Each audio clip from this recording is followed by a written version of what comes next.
Tout à l'heure, je vous ai entendu dire que Gbagbo n'a pas véritablement dirigé, il y a eu la rébellion, il n'a pas pu exécuter son programme. C'est ça qui est vrai, oui. Est-ce que finalement, ce n'est pas un aveu d'échec que vous venez de faire là maintenant?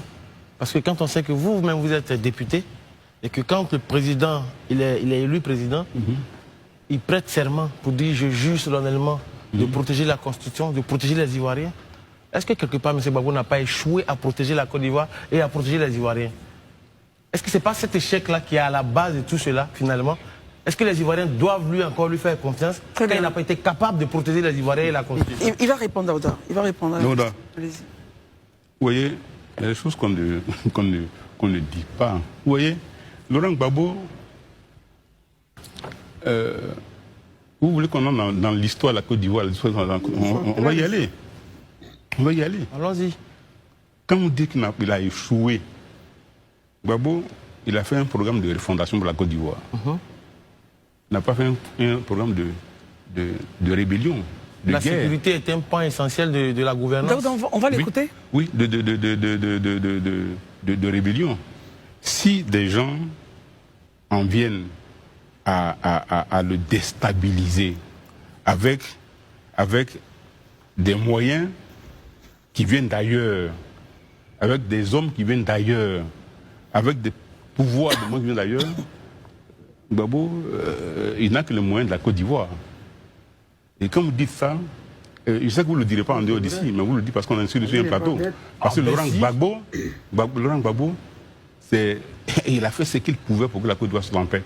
Donc il n'a pas su nous protéger. Très bien. Ouais, il veut forcément qu'on dise que Gbagbo n'a pas pu protéger les Ivoiriens pour qu'eux se sentent à l'aise.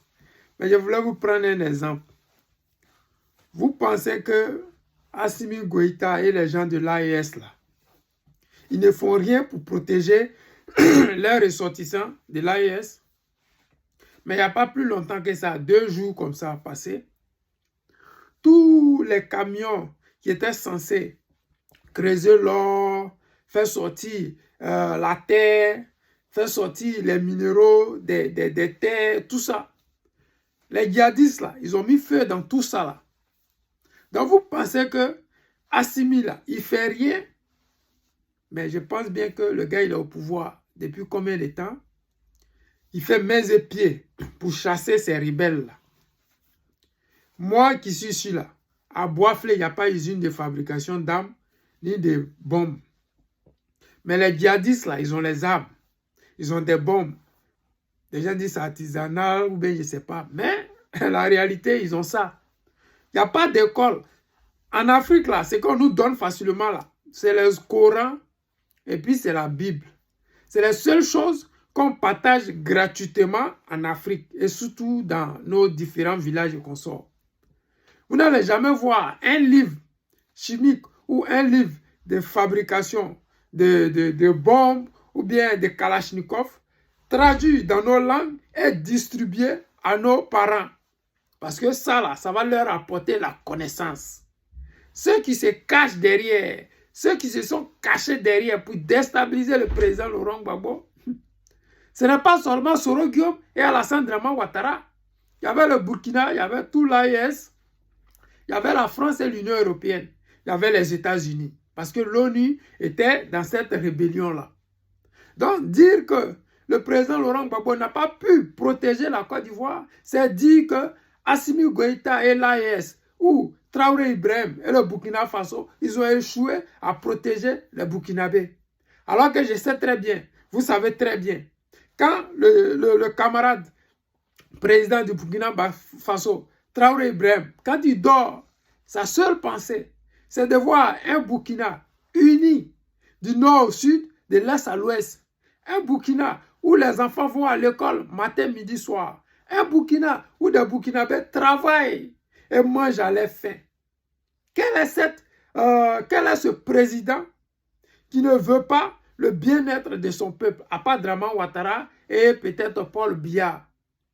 Sur tous les autres présidents qui ne sont pas étrangers, qui ne sont pas des parvenus et qui sont venus au pouvoir à travers l'aval de leur population, de leur peuple, comme a été le cas du président Laurent Gbagbo, ils n'auraient jamais accepté que cette rébellion puisse s'implanter au nord. Mais il y a une chose que Daouda ne sait pas et que je vais lui dire encore, c'est que quand le président Laurent Gbagbo avait décidé de chasser cette rébellion et mettre fin définitivement à ces pourparlers de merde qui n'avaient assez duré, la France s'est imposée.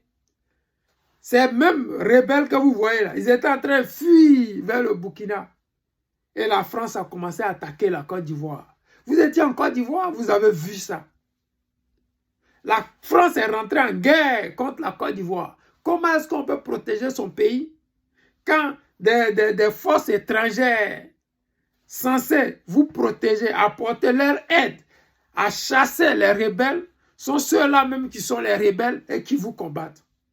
Les Français ont plus d'hélicoptères que nous, parce que dans les accords de défense qu'ils ont signés avec nous, là, c'est eux qui doivent prendre notre sécurité. C'est eux qui doivent nous fournir les équipements qui vont avec. La Côte d'Ivoire que vous voyez là, elle n'a aucun avion Rafale, ni je ne sais quoi. Mais elle, depuis 1960, là, il y a les accords de défense qui nous lient avec la France. La Côte d'Ivoire n'a pas de Rafale. Alors qu'ils sont prêts à vendre le Rafale aux Indiens, à d'autres pays, mais pas à la Côte d'Ivoire. Simplement pour dire à Daouda que s'il était vraiment en Côte d'Ivoire, depuis 2002 jusqu'à 2010, il aurait su. Et peut-être il peut être malhonnête, ça on peut le comprendre, parce que quand tu es du RHDP, tu es forcément malhonnête. Il aurait su que le président Laurent Gbagbo a voulu libérer la Côte d'Ivoire des Soro Guillaume, des Ouattao, des Ibé, tout ça là pour les ramener là où ils venaient, pour ne pas dire d'où ils venaient.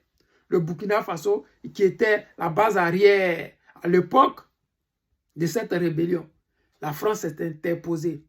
Ils ont mis l'embargo sur la Côte d'Ivoire. Ça aussi, Daouda ne le sait pas. On était attaqués, mais il y avait un embargo sur nous. La même chose qu'ils sont en train de faire au Congo actuellement. Le Congo est attaqué par le Rwanda, tout le monde le sait. Mais on met l'embargo sur le Congo pour qu'ils n'achètent pas d'armes avec d'autres pays et qu'ils restent là à se défendre avec des kalachnikovs. Alors que le Rwanda en face, les gens ont des mitraillettes, les gens ont des missiles, les gens ont des lance-roquettes multiples. Pour dire à ces gens-là que quand on va venir au pouvoir en 2025, nous allons faire la lumière sur cette rébellion, définitivement. Nous allons faire arrêter ceux qui doivent être arrêtés. Nous allons faire juger par coutumace ceux qui doivent être jugés par coutumace. Il faudrait que les gens comprennent. Et ne vous trompez pas. 2025, là, c'est déjà là, on est déjà dedans. Octobre, le 27 octobre, c'est déjà là. Nous ne sommes plus loin de ça. Donc, les distractions sur le plateau télé, on voit, mais on sait que vous n'êtes pas des enfants, vous faites exprès. Vous voulez mettre dans la tête des Ivoiriens que le guide président Laurent Gbagbo n'a pas été capable de protéger les Ivoiriens. Alors que vous savez très bien qu'il a chassé ces rebelles d'Abidjan, de Bouaké, et il partait vers faire Kessédougou avec eux.